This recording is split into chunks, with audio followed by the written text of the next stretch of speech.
A paz do Senhor Jesus, querido aluno da Escola Bíblica Dominical, eu sou seu amigo pastor Janderson Nascimento e estou segundo vice-presidente da Assembleia de Deus aqui em Vitória da Conquista, uma igreja pastoreada pelo pastor Davi Oliveira Boa Sorte. E hoje, pessoal, para a glória de Deus, nós chegamos na lição de número 12 aqui da classe dos adultos, onde nós vamos tratar nessa penúltima lição sobre o reinado de Josias. E eu espero que Deus em Cristo fale com você tremendamente à luz da palavra de Deus e que você seja um instrumento na Escola Bíblica Dominical da tua igreja.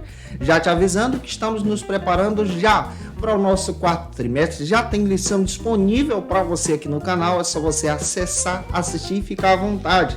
Você que está chegando por aqui pela primeira vez, aproveita, se inscreve no nosso canal, passa a ser um dos nossos alunos, deixa aí teu likezinho, teu joinha, porque com isso você ajuda muito a gente a falar de Jesus e alcançar mais vidas para Cristo. Por gentileza, por favor, também coloque aí o seu hashtag Glória a Deus e participe conosco nessa ministração. Eu estou comentando as lições de adulto, jovem, juvenil, discipulado, adolescentes, vencedores, pré-adolescentes também. Tem muita coisa boa aqui no canal, inclusive o nosso site Facilita EBD. Se você quer poupar o teu tempo em preparar as tuas aulas, a gente já preparou e organizou tudo isso para você no nosso Facilita EBD. Lá você vai encontrar os slides da lição aqui do trimestre. Você vai encontrar também o PDF da nossa aula, do esboço que a gente prepara e vários recursos para você que é professor da Escola Bíblica Dominical, além do que um treinamento incluso para quem se torna assinante sobre Escola Bíblica Dominical. Então vale a pena. Entra lá, acessa, fica à vontade, se você desejar, se torne um dos nossos assinantes. Vamos deixar de conversa e vamos para a aula de hoje em nome de Jesus.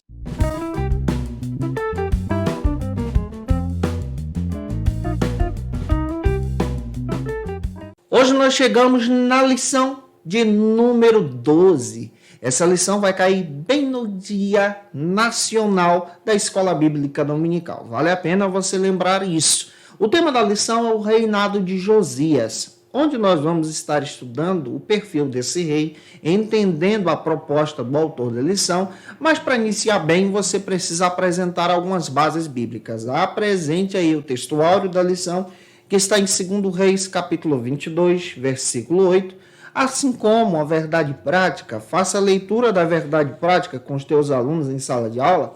A nossa leitura bíblica em classe se encontra nos seguintes endereços. Em 2 Reis, capítulo 22, versículo 3 ao 5, versículo 8, capítulo 23, versículo 2 ao 5, versículos 21, 22 e 25. Gente boa, lê esse texto em sala de aula e eu espero que Deus em Cristo use você à luz da palavra. De acordo com o pastor Clayton Pomerene, o autor da lição, ele deixa claro para a gente que, na perspectiva e na ótica do autor do livro das Crônicas, o próprio rei Josias foi um dos principais reis em Judá. Um rei bom, e ele deixa isso claro na sua perspectiva. Outro detalhe também que nós descobrimos analisando o perfil desse rei. Até mesmo o autor do livro de Reis, que possivelmente é o profeta Jeremias, também concorda em exaltar Josias como um rei bom da terra de Jerusalém. Isso por quê? Porque Josias, no período do seu reinado, promove diversas reformas religiosas. Não é à toa que muitos autores biblicistas fazem questão de dizer que no período do reinado de Josias aconteceu um verdadeiro avivamento promovido pela palavra de Deus, que impactou o profeta Jeremias, que influenciou lá na frente o profeta Daniel, lá na Babilônia, e hoje nós vamos analisar o perfil desse rei, entendendo exatamente a sua contribuição à luz da palavra de Deus. Josias foi responsável por promover diversas reformas religiosas, ao ponto de remover os altares a Azera, a Baal, ao ponto de retirar todos os postes ídolos presentes em Jerusalém. Ele foi responsável em uma verdadeira reforma religiosa e conduzir o povo à luz da palavra. Conforme 2 Reis, capítulo 23, versículo 4 ao 12, nós percebemos que ele retirou até mesmo as mulheres que teciam véus em nome de Azera. Ele também foi responsável em retirar homens que construíam carros para adorar o Deus Sol, e nós percebemos muito bem que ele é responsável em conduzir o povo para a presença de Deus. Nós também, como servos de Deus, professores da EBD, também somos responsáveis em conduzir o povo para a presença de Deus. Russell Champlin, comentando, trazendo em sua pesquisa o perfil do rei Josias, ele destaca o seguinte para a gente. Com base em 2 Reis, capítulo 22, versículo 1, que o rei Josias, ele conduziu Judá conforme o princípio reto do Senhor. Conforme a vontade de Deus, ele foi um rei bom. E quando nós lemos 2 Reis, capítulo 22, versículo 2, está escrito um detalhe bem importante. O rei Josias não se desviou da vontade de Deus em hipótese alguma, e isso agradou a Deus. Nós também não podemos desviar o nosso coração da vontade de Deus. Zacarias capítulo 6, versículo 10, o profeta Zacarias chega até citar que ele foi contemporâneo do rei Josias. Ele presenciou essas reformas. Outro detalhe bíblico que nós descobrimos também, que a palavra Josias, o termo hebraico para Josias, traz o significado de o Senhor sustenta.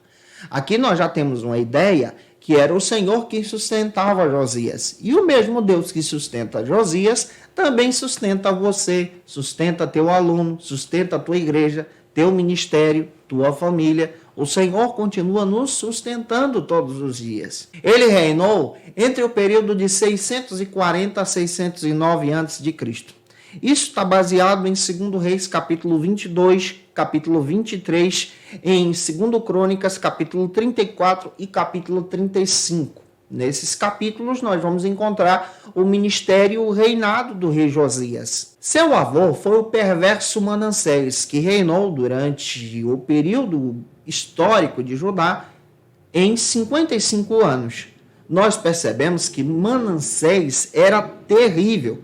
Ele perseguiu os homens de Deus, perseguiu aqueles que serviram ao Senhor. Porém, Josias não seguiu o exemplo de Manassés. Em 2 Reis, capítulo 21, versículo 19 e 26, 2 Crônicas, capítulo 33, versículo 21 e 25, nós descobrimos que o pai de Josias foi Amon, que também desobedeceu ao Senhor, que desagradou a Deus. Então a gente pega o perfil desse rapaz, o Josias, e nós percebemos que ele tem um avô que é perverso. Nós temos um pai, o seu pai, que não serve a Deus, mas ele decide servir ao Senhor. Ele decide quebrar esse jugo, ele decide seguir a vontade de Deus. E aqui nós aprendemos também um princípio, que à medida em que você aceita o Senhor, aceita o Cristo, a sua vida é transformada. Mesmo que você tenha exemplos maus dentro de casa, você descobre que servir ao Senhor é a melhor coisa. E é por isso que nós encontramos um Josias que serve a Deus com todo o seu coração, mesmo não seguindo as práticas malignas dos seus antepassados, como está escrito em 2 Reis, capítulo 21, versículo 24. Ele serviu a Deus, você também precisa servir a Deus.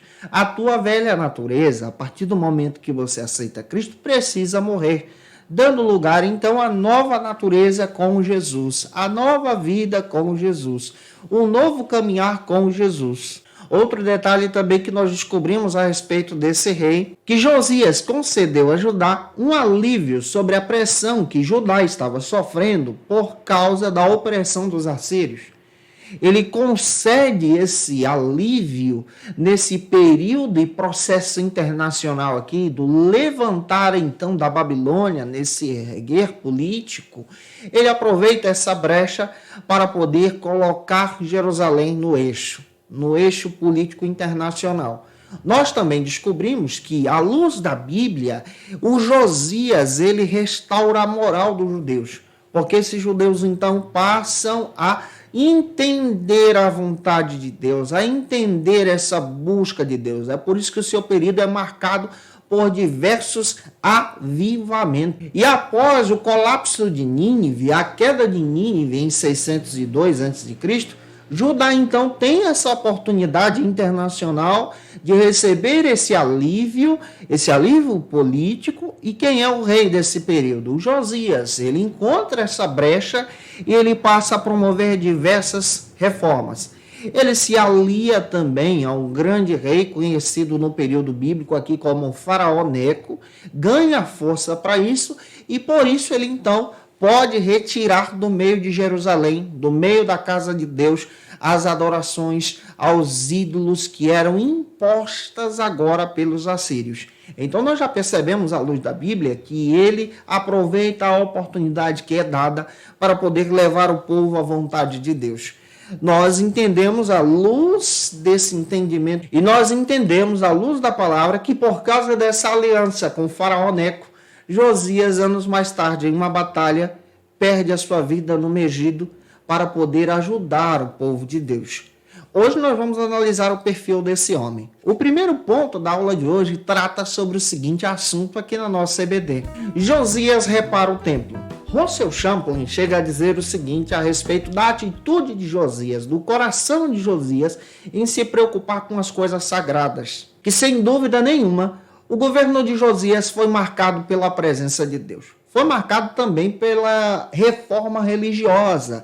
Ele era um homem que se preocupava com a palavra, ele era um homem que se preocupava em influenciar o povo a obedecer a Deus. Nós sabemos, à luz da Bíblia, que ele passou a reinar ainda muito jovem, mas quando alcançou a idade de 17 anos ou 16 anos, dependendo aí do autor comentarista bíblico, ele então toma a decisão de servir ao Senhor de todo o coração, de promover as reformas religiosas em Jerusalém e trazer agora uma purificação total, uma santidade total, uma purificação entre o povo. Observe que o povo já estava sendo influenciado anos antes por reis maus, que é o caso do seu bisavô e do seu pai aqui, que praticaram diversas atrocidades idólatras em Jerusalém. É claro que esse processo de purificação não é um processo tão fácil. Josias está realizando isso porque ele decide então servir a Deus, adorar a Deus. Conforme alguns historiadores, ele chegou até mesmo revirar os corpos de sacerdotes idólatras que estavam enterrados em Jerusalém, mandou pegar os corpos desses sacerdotes, os restos mortais, queimar esses restos mortais e, com esses restos mortais queimados, colocar em cima dos altares idólatras que eles levantaram e destruir esses altares idólatras. Josias tomou uma decisão radical para poder servir a Deus. Pequeno detalhe que você precisa entender sobre o contexto. O judeu, ele entende que o seu corpo é algo sagrado, o seu corpo é algo que foi dado por Deus e que no último dia da ressurreição, esse corpo ressuscitará. É por isso que o judeu ele valoriza muito essa questão do corpo, porque ele entende que esse corpo se transformará para Deus. É diferente também da nossa cosmovisão. Na nossa cosmovisão, nós entendemos, à luz da Bíblia, que em Jesus nós vamos ter um novo corpo. E o Deus que tem o poder de realizar um milagre para te ressuscitar naquele grande dia é o mesmo Deus que tem o poder de te dar um novo corpo, uma nova vida diante da sua presença. Porque você serve a Ele. Na cosmovisão desse período bíblico aqui, tem esse entendimento. Então, o que Josias está fazendo? Ele pega os restos mortais, ele destrói até mesmo os restos mortais daqueles que eram idólatras. Ele toma uma decisão totalmente radical aqui, como está escrito em 2 Crônicas, capítulo 34, versículo 3 ao 7. Faça essa leitura com os teus alunos. Outro detalhe que você vai descobrir também, que ele reparou o templo no 10º ano do seu reinado. Quando ele completou 10 anos reinando, assim que assume o trono, ele então decide reparar o templo. Está registrado em 2 Reis, capítulo 22, versículo 3 ao 7, em 2 Crônicas, capítulo 34, versículo 8 ao 13. Então, Josias, ele se dedica em servir a Deus. Vou mergulhar para entender um pouco mais sobre isso? Eu espero estar ajudando você. Se eu estou contribuindo contigo, por favor, por gentileza, deixa aí teu comentário. Isso é muito importante para a gente também, você ter esse momento de participação conosco aqui. O primeiro subtópico trata sobre o seguinte assunto na nossa EBD. Olha o que está escrito. Achei o livro da lei no templo do Senhor. Espera aí, ele achou o livro da lei dentro do templo? A palavra estava perdida dentro do templo? Dentro da igreja? Vamos entender isso para poder explicar ainda melhor para os nossos alunos em sala de aula. Clayton Pomerene chega a comentar o seguinte, que quando o escrivão do rei for conversar com o sacerdote conhecido como Ilquias, que o seu nome significa o Senhor é a minha porção, esse Ilquias comunica então ao escrivão do rei que foi achado nesse processo de reforma do templo, de reparação do templo, o livro da lei do Senhor, a palavra de Deus. Foi encontrado o texto de Moisés. Nós não sabemos ao certo que livro foi esse que foi encontrado durante o período dessa reforma. O que nós sabemos é que pode ser um texto do Pentateuco. Nós entendemos à luz da Bíblia que o Pentateuco é formado por Gênesis, Êxodo, Levítico, Números e Deuteronômio. A maioria dos teólogos biblicistas acreditam que essa porção que foi encontrada, esse texto que foi encontrado, que era organizado em pergaminhos, em rolos, possivelmente foi uma parte do texto de Deuteronômio, que impactou o rei Josias e trouxe um grande avivamento para aquela geração. Aqui também nós aprendemos algo bem interessante.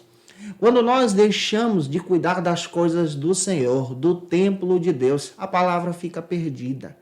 Quando nós deixamos de nos envolver na obra de Deus, a palavra se perde. Mas a partir do momento em que nós colocamos em nosso coração o desejo de servir a Deus, se envolver com a obra de Deus, se envolver com as coisas de Deus, a palavra reaparece. A palavra que move a nossa vida, a palavra que nos guia, a palavra também que te envolve. Eu espero que a palavra também mova você e que você seja a boca de Deus, para falar que a palavra produz também avivamento na tua igreja, na escola bíblica dominical onde você congrega. Russell Champler chega a comentar que nós não sabemos qual é a natureza do conteúdo do livro que foi encontrado, do livro da lei. Ele chega a sugerir que possivelmente é parte do texto de Moisés, especialmente Deuteronômio. Por que parte do texto de Moisés, especialmente Deuteronômio? Quando você analisa e estuda Deuteronômio e chega ao capítulo 12, você descobre que o capítulo 12 fala da importância de servir a Deus, como cultuar a Deus, e é propício que esse texto foi o encontrado, exatamente porque a mensagem que está no capítulo 12 traz um impacto muito forte no coração de Josias e em toda Jerusalém.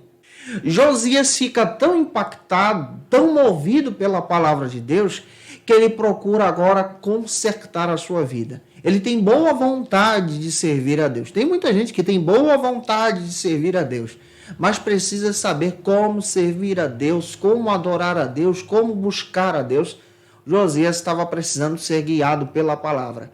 E é interessante que a história bíblica nos conta que ele então vai procurar a ajuda da profetisa Hulda. E aqui aparece uma mulher de Deus que conhece a palavra, que entende a palavra, que entende a mensagem do Deus vivo. E essa mulher de Deus é usada como boca de Deus para trazer tudo aquilo que Deus queria que Josias ouvisse. Você, como professor da escola bíblica dominical, também pode ter e exercer o papel de Hulda.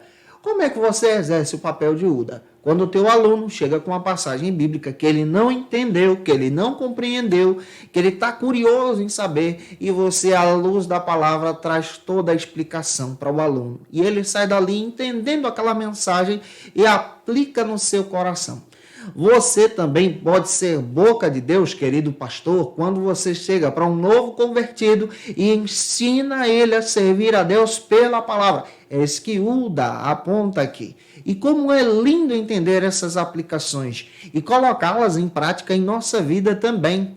E quando nós lemos 2 Reis, capítulo 22, versículo 8 ao 23, 2 Crônicas, capítulo 34, versículo 29 ao 33, Josias entendeu que precisava voltar a praticar a Páscoa, precisava voltar a estabelecer o pacto da aliança com Deus, precisava voltar o seu coração para a presença de Deus, precisava buscar a graça de Deus.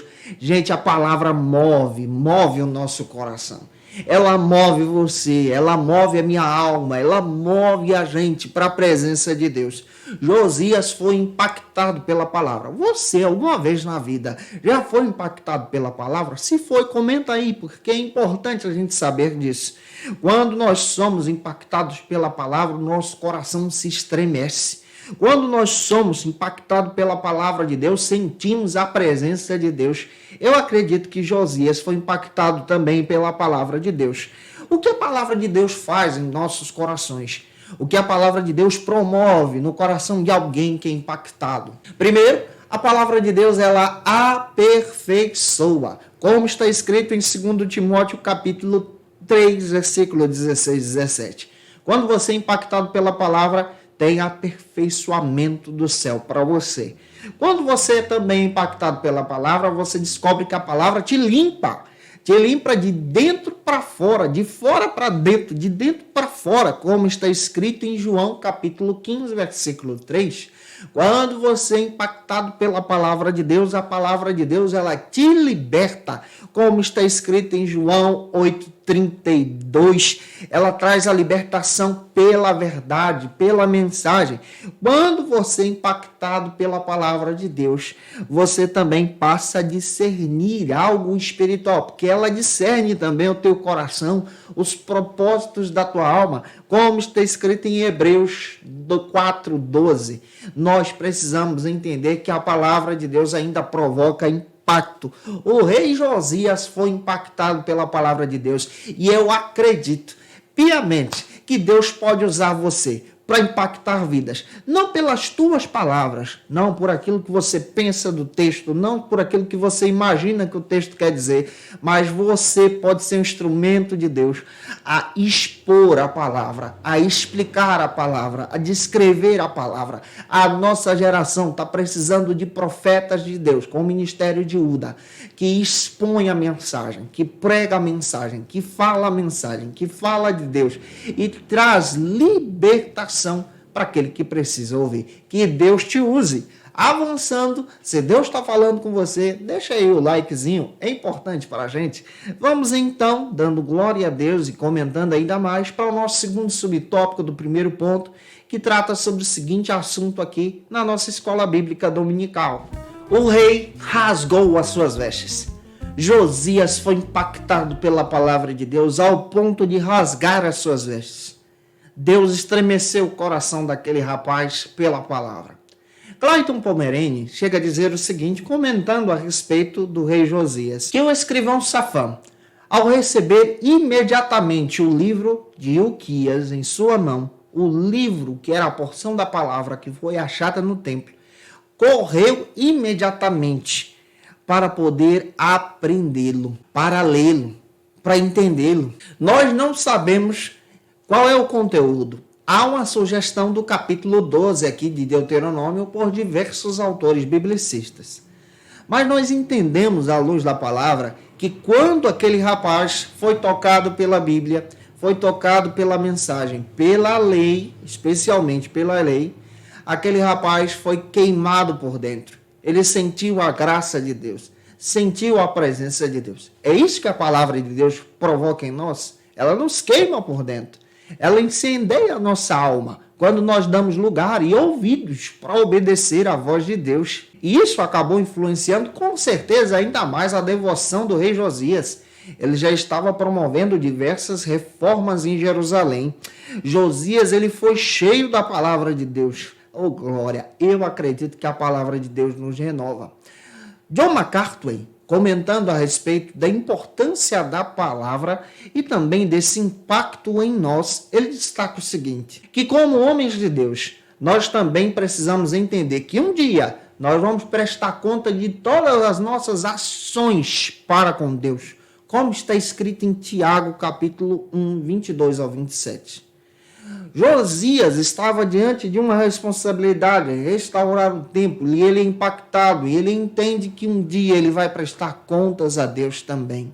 Porém, existem pessoas que têm uma grande responsabilidade, estão em grandes cargos, dirigindo grandes igrejas, dirigindo grandes ministérios, dirigindo grandes departamentos, porém não andam conforme a palavra. E é aqui que nós precisamos entender, nós precisamos andar conforme a palavra. Conforme está escrito lá em Tiago capítulo 3, versículo 1. Nós devemos viver a palavra, nós devemos viver conforme aquilo que nós ensinamos, pregamos e dizemos aos irmãos. Paulo, orientando tanto Timóteo como Tito, dois grandes pastores, um pastor da igreja de Éfeso e o outro pastor da ilha de Creta, ele faz questão de orientar os dois, dizendo, olha, vocês não sejam exemplos somente nas exortações, somente na pregação do evangelho, mas sejam exemplos seguindo as suas vidas, sejam exemplos em todas as atitudes, conforme está escrito em 1 Timóteo capítulo 4, versículo 12 ao 16, e também em Tito 2:7. Você também, querido professor, querida professora, precisa ser um exemplo vivendo para com Deus. As Escrituras piamente nos falam que nós devemos ser exemplos e seguir os exemplos daqueles que passaram antes de nós, daqueles que viveram pela causa do Evangelho, que deram a sua vida por Jesus. Deus deixou a palavra como o principal instrumento do pastor, do professor da escola bíblica dominical, teu instrumento, e você precisa ler, ensinar, pregar e viver a palavra. João 14, 21. Nós devemos até orar e viver conforme a palavra, porque aquele que obedece os mandamentos de Jesus, esse sim ama a sua palavra. Josias agora, ele está obedecendo os mandamentos do Senhor, vivendo a palavra do Senhor e obedecendo essa palavra do Senhor, ao ponto de rasgar as suas vestes e buscar se arrepender e servir a Deus de forma especial, de forma completa para com o Senhor. Ele decide apresentar-se a Deus e pedir o perdão dos seus pecados e se coloca diante do altar de Deus. Nós também precisamos aprender isso. Gente, que Deus use você. O terceiro subtópico desse primeiro ponto trata sobre o seguinte assunto aqui na nossa EBD: entendendo a vontade de Deus. Josias agora busca entender a vontade de Deus depois de ser impactado pela palavra. O Clayton Pomerani, o autor da lição, nosso querido pastor, ele deixa claro para a gente o seguinte, que o rei Josias entendeu com exatidão o que o livro da lei de Moisés estava dizendo ao seu coração, ao ponto dele buscar obedecer a Deus em tudo pela palavra. Por isso, ele enviou seus mensageiros a consultar então a profetisa Uda. E Uda é um instrumento de Deus para trazer a vontade de Deus agora para o coração de Josias. Ele foi impactado pela palavra, entendeu a mensagem e agora busca ajuda espiritual. E quem é o instrumento a ser usado agora? A profetisa Uda. Você também pode ser um instrumento de Deus, boca de Deus, servo de Deus, serva de Deus, para ajudar as pessoas a entender os planos e os projetos de Deus. Paul Gardner chega a dizer que o rei Josias, ele enviou seus mensageiros a buscarem a profetisa Uda, que era a esposa de Salom, para entender a interpretação do texto, para compreender o texto, a palavra que foi lida diante dele. Ela vivia em Jerusalém. E quando ela recebe esse convite, essa mulher de Deus aproveitou toda a oportunidade que foi dada para expor a vontade de Deus. E ela traz duas grandes profecias aqui. A primeira profecia que ela destaca é a respeito da realidade da destruição de Jerusalém, especialmente de Judá, por causa da idolatria que estava descrita no livro da lei. Ou seja, mesmo diante das reformas religiosas, o povo continuava idólatra, não queria servir a Deus. Então, Uda deixa claro, a destruição, o juízo de Deus é vindouro, vai acontecer. A segunda profecia que ela deixa clara aqui para o rei Josias é que essa destruição não aconteceria diante do reinado de Josias, porque Josias se quebrantou diante de Deus, o seu coração se estremeceu diante da palavra, e pelo fato do seu coração se estremecer diante da palavra, aqueles dias de juízos foram então atrasados pela vontade do Senhor, conforme está escrito em 2 Reis, capítulo 22, versículos 14 ao 20, em 2 Crônicas, capítulo 34, versículo 22 a 28.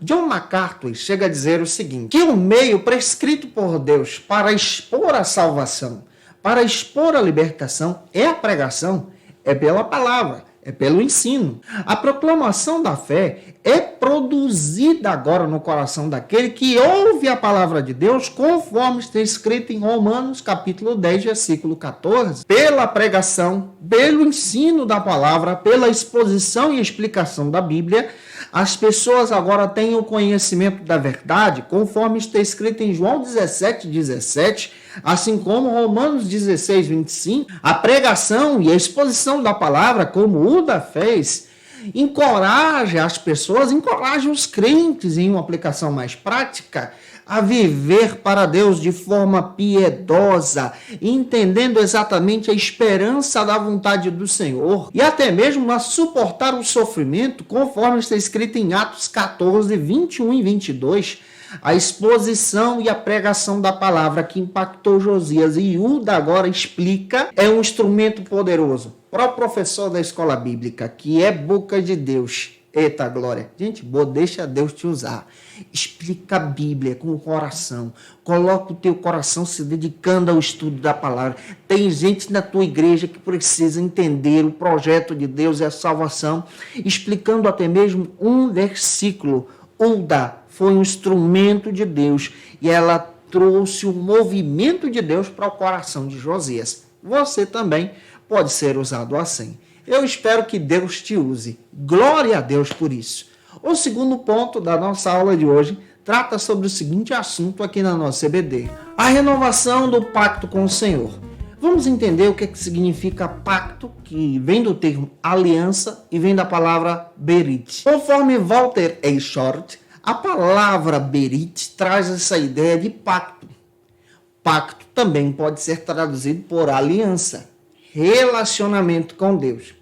O primeiro pacto a ser estabelecido por Deus com Israel está em Êxodo capítulo 19, versículos 5 e 6.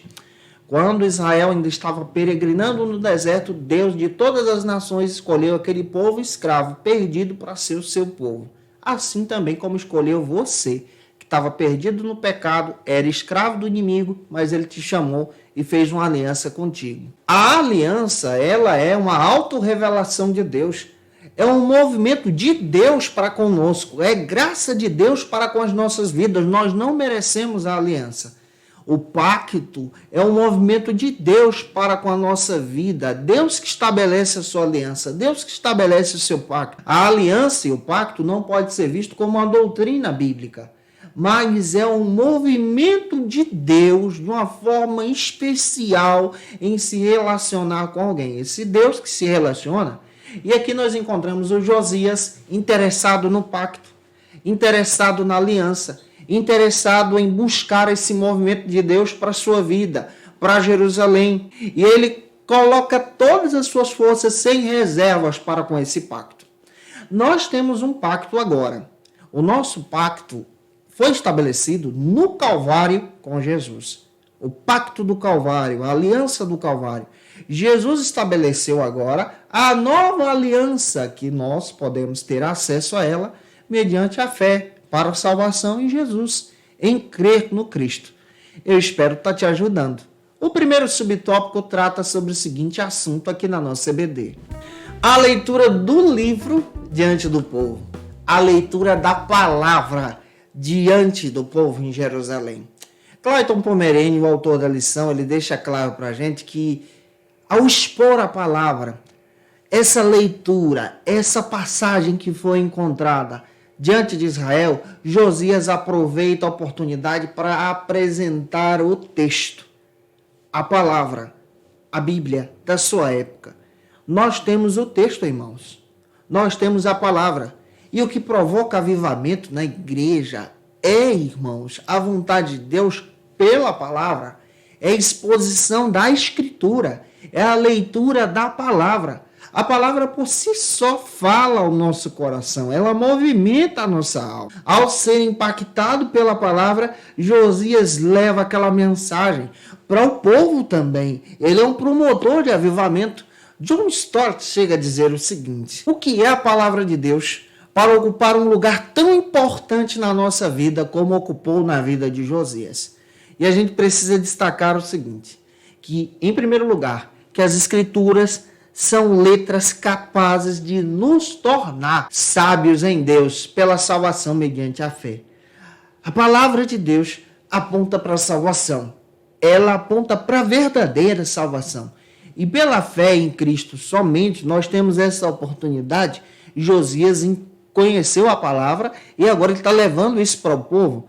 Em segundo lugar, nós podemos também destacar que as Escrituras por si só são inspiradas por Deus. Karl Barth chega a dizer o seguinte, que a palavra, o Evangelho, não precisa de defesa. Por si só, o Evangelho se defende. Olhando também para esse contexto, em terceiro lugar, nós podemos destacar que a Escritura ela é útil, ela é capaz de nos instruir à salvação, de ter um encontro com Deus, graças a Deus pela Bíblia que nós temos em mãos. Graças a Deus pela palavra que você possui, porque a palavra que chegou até você, muitas pessoas perderam a vida por causa dela. Existem países atualmente que proíbem a palavra de Deus até mesmo no aplicativo de celular. Há uma perseguição muito grande por causa da palavra. Mas se você tem a oportunidade de ter a palavra, tem a liberdade de ler a palavra, tem a liberdade de estudar a palavra, se dedique em estudar a palavra e leve essa mensagem, como Josias fez, para impactar vidas que precisam ouvi-la. Para impactar vidas que precisam ter um encontro também com a palavra, para impactar vidas que precisam ouvir o Senhor. Que Deus use você.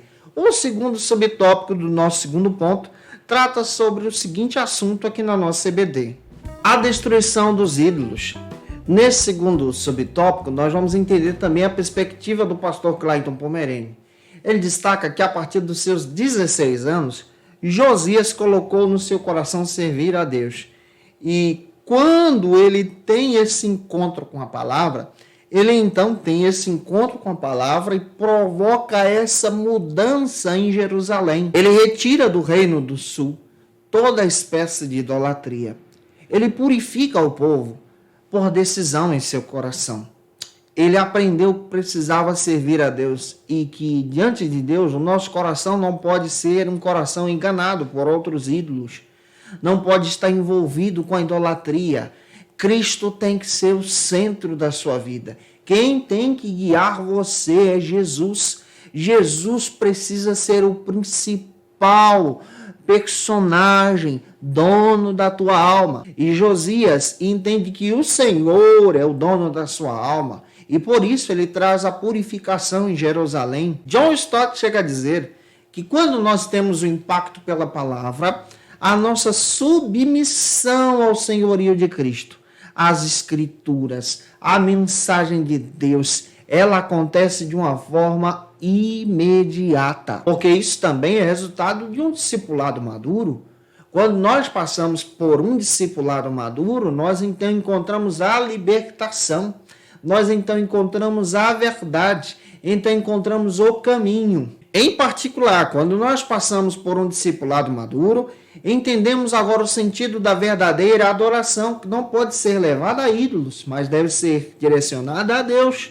Quando nós passamos por um discipulado maduro, entendemos que a nossa esperança agora é carregada de obediência, é influenciada pela vontade de Deus. Dietrich Bonhoeffer, trazendo algo sobre o discipulado, ele destaca o seguinte, que em tempos de reavivamento, de avivamento para a igreja, obtém-se, é perceptível o enriquecimento das Escrituras, o envolver-se com a palavra, ser cheio da palavra, amar a palavra. Um reavivamento espiritual bíblico tem Bíblia, tem palavra, tem mensagem, tem evangelho. Um fervor espiritual verdadeiro passa pelas Escrituras. E as Escrituras apontam para o Calvário. Não é à toa que os crentes são conhecidos como o povo do livro. O livro que você possui, que aponta para o Cristo. A palavra avivamento, ela não aparece na Escritura. Mas a Bíblia deixa claro para a gente que que porções de avivamento são verdadeiras. Avivamento é esse calor na alma que nós sentimos, esse mudar de atitude. Nós percebemos isso em 2 Crônicas, capítulo 15, versículo 8, sobre a decisão do rei Asa ao dedicar-se ao Deus dos seus pais. Nós percebemos também que o avivamento promove arrependimento. Quando o povo de Nínive foi avivado, se arrependeu, como está escrito em Jonas capítulo 3, 4 e 5. Quando há avivamento, a celebração do símbolo da libertação para o povo judeu, que é a Páscoa, e para nós a libertação em Jesus, lá em 2 Crônicas, capítulo 30, versículo 21 e 23, quando o rei Ezequias realizou a Páscoa celebrando a Deus. Neemias 8, 10 ao 12, quando há avivamento, o povo se arrepende, renova a aliança para com Deus, como fez lá nos dias de Neemias. Atos capítulo 2, versículo 2 ao 4. Quando há avivamento, há renovo espiritual, derramar do Espírito Santo sobre o nosso coração, como aconteceu em Atos dos Apóstolos. Em todos esses casos, houve renovo espiritual, houve reavivamento, houve esse fervor no coração. Você está precisando de um fervor espiritual? Se envolva com a palavra, se dedique à palavra, estude a palavra, ore pela palavra, peça a direção de Deus pela palavra e que Deus fale com você. Avançando, terceiro ponto da aula de hoje trata sobre o seguinte assunto aqui na nossa EBD: a celebração da Páscoa. Vamos entender o que significa Páscoa. Conforme Russell Champlin, a palavra hebraica para Páscoa é pachar, que traz essa ideia de saltar por cima. Também trazendo a ideia da libertação do povo israelita da escravidão do Egito, saltando por cima dessa escravidão. Entenda isso para você pegar e explicar para os seus alunos. O significado da Páscoa para nós cristãos traz para a gente essa essência do Evangelho. A nossa salvação estabelecida em Jesus na cruz do Calvário. O significado da Páscoa para a gente traz essa libertação. A primeira Páscoa a ser realizada pelo povo hebreu foi realizada às portas dessa libertação, dessa escravidão egípcia, no mês de Abib ou Nissan, correspondente aí ao mês de abril, que nós celebramos no nosso calendário atual. E Josias, ele celebra a Páscoa no seu tempo. Ele retorna ao pacto, à aliança, ele celebra e procura orientar o povo sobre isso. Vamos entender isso de uma forma mais profunda? O primeiro subtópico do terceiro ponto trata sobre o seguinte assunto: a celebração da Páscoa e a restauração do culto e os ofícios do templo que estavam perdidos. Clayton Pomerene destaca o seguinte, que a primeira Páscoa realizada no reinado de Josias foi realizada 18 anos depois. Ele realiza essa Páscoa em celebração a Deus. Outro detalhe que nós precisamos descobrir também. Conforme Clayton Pomerene, a primeira Páscoa a ser realizada por Josias foi realizada depois de 18 anos. Ele traz essa Páscoa para orientar ao povo como viver com Deus, como exaltar a Deus, como honrar o Senhor. Pastor Hernandes Dias Lopes deixa claro para a gente o seguinte, sobre a importância de um reavivamento, de uma revitalização. É o que Josias está colocando aqui. Ele destaca para a gente que a igreja ela é um organismo vivo. A igreja tem vida. A igreja ela cresce naturalmente por causa da presença de Deus. Porém, quando a igreja não cresce, assim como Judá, ela está doente como Judá estava antes de Josias, e por causa disso o povo pode morrer sim espiritualmente, uma igreja pode morrer espiritualmente também. Por isso precisamos nos preocupar com a revitalização. É isso que Josias está preocupado, com a renovação dos votos, da aliança e da celebração da Páscoa. Nós precisamos de uma igreja, de um povo que cresça de forma saudável. É isso que Josias está preocupado, com um povo que cresça de uma forma saudável, que honre a Deus. Jesus nunca ficou impressionado com as multidões. Muito pelo contrário, todas as vezes que você encontra ele nas Escrituras, ele se afasta das multidões. Ele ama o seu povo, mas ele não era enganado por causa das multidões. Ele não era enganado por causa da tietagem. Ele não era ludibriado por causa da sua fama. Mas ele estava realizando o projeto de Deus, o plano de Deus, a glória de Deus. Jesus não veio em busca de admiradores, mas ele veio fazer discípulos, crentes, que servem a ele de todo o coração. Veio em busca do teu coração, da tua vida, por completo, de forma integral. E aqui nós precisamos entender algumas características que Josias identificou. Vamos tentar aplicar isso na vida da igreja.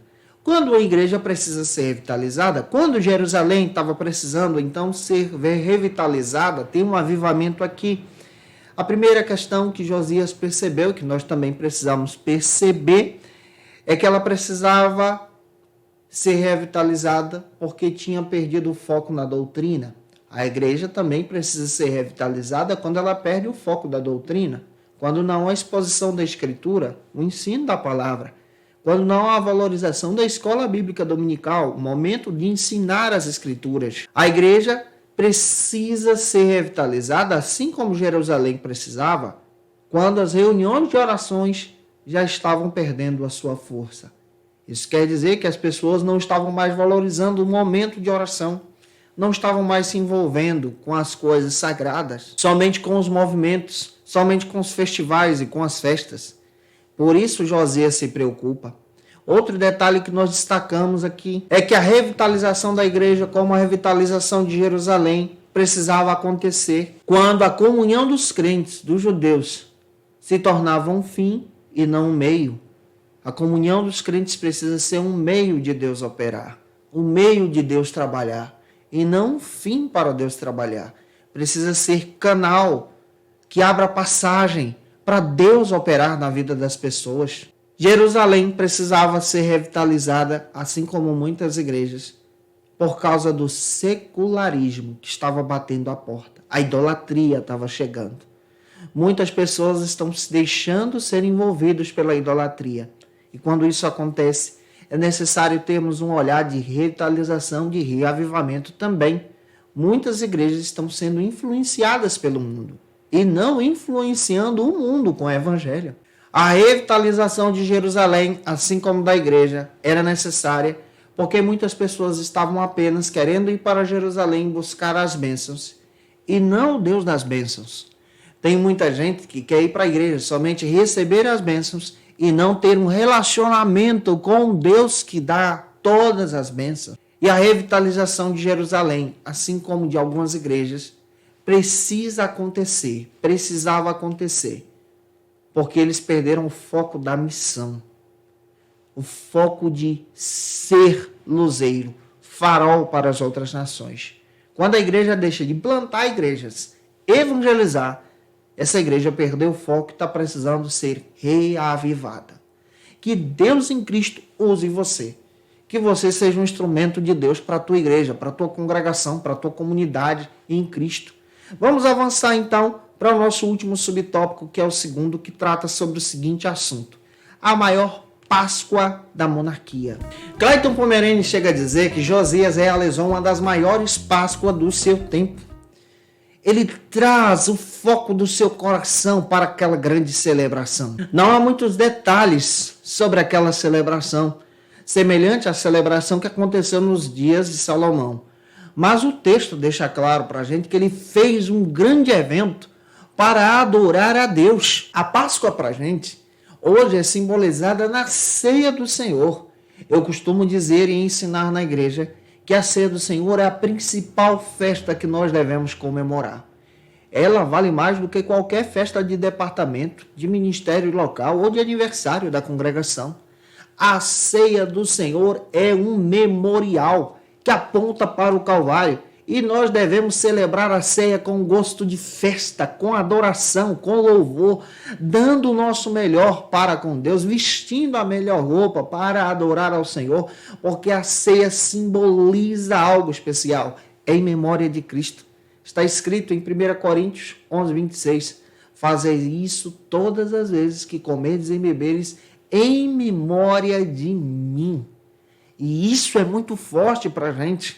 A Bíblia nos ensina que como igreja nós devemos adorar. Josias adorou a Deus, servindo a Deus no seu tempo. A Bíblia nos ensina que a nossa adoração não pode ser repartida com ninguém, mas essa adoração deve ser direcionada ao trono da graça, à vontade de Deus. E algumas formas de adoração do nosso tempo que nós precisamos entender. Primeiro, em João capítulo 4, versículo 23, chegou o tempo de adorarmos a Deus em qualquer lugar. Mas algumas formas de adoração que você pode até utilizar, louvando a Deus, estudando a Bíblia. Você também adora a Deus quando você estuda, lê a palavra, quando você obedece o que a Bíblia diz, quando você rejeita o pecado, quando você ama os outros como Cristo, quando você vai à igreja e entra em comunhão. Que Deus em Cristo abençoe você. Eu espero que essa palavra possa ter falado ao teu coração. Gente boa, já estamos nos preparando aí para o 4º trimestre. Tem coisa boa chegando. Por gentileza, tire uma foto. Se eu ajudei você, comente aí. Teu comentário é importante. Tira uma foto, marca a gente no Instagram, segue a gente lá também. Vou ficar muito feliz em te ver por lá. Tem material novo chegando, uma revista sobre o apóstolo Paulo. E como eu faço em todas as aulas, eu quero trazer algumas dicas de leitura para você aprimorar ainda mais a tua aula para a glória de Deus. Como dica de leitura, eu utilizei o texto do nosso querido pastor Clayton Pomerene. Vale a pena você ter esse material e adquiri-lo aí no site da CPAD. Também utilizei o texto do John MacArthur, Ministério Pastoral, para poder construir essa aula de hoje. O texto do Paul Gardner, que utilizo aqui direto para poder te ajudar também. Quem é quem na Bíblia Sagrada, vale a pena você ter esse material. E também utilizei o texto do Warren Wiersbe, comentários sobre os livros aí de 2 Reis e 1 e 2 Crônicas. Que Deus te abençoe. Eu te aguardo por aqui na nossa 13ª lição, a última do trimestre, onde nós vamos estudar sobre o cativeiro babilônico. Um beijo no teu coração e até a próxima aula, se Deus quiser. Conheça o Facilita EBD. Acesse já facilitaebd.com.br. Uma plataforma exclusiva para você que deseja aprimorar e dinamizar as suas aulas da escola dominical. No Facilita EBD você encontra subsídios bíblicos e teológicos para dinamizar as suas ministrações na escola dominical, cursos bíblicos para aprimorar e te ajudar na sua leitura completa da Bíblia, treinamento dinâmico para professores e líderes da escola dominical. Tá esperando o quê para ser um dos nossos alunos? Vem pro Facilita EBD e torne-se um dos nossos assinantes. Acesse já facilitaebd.com.br.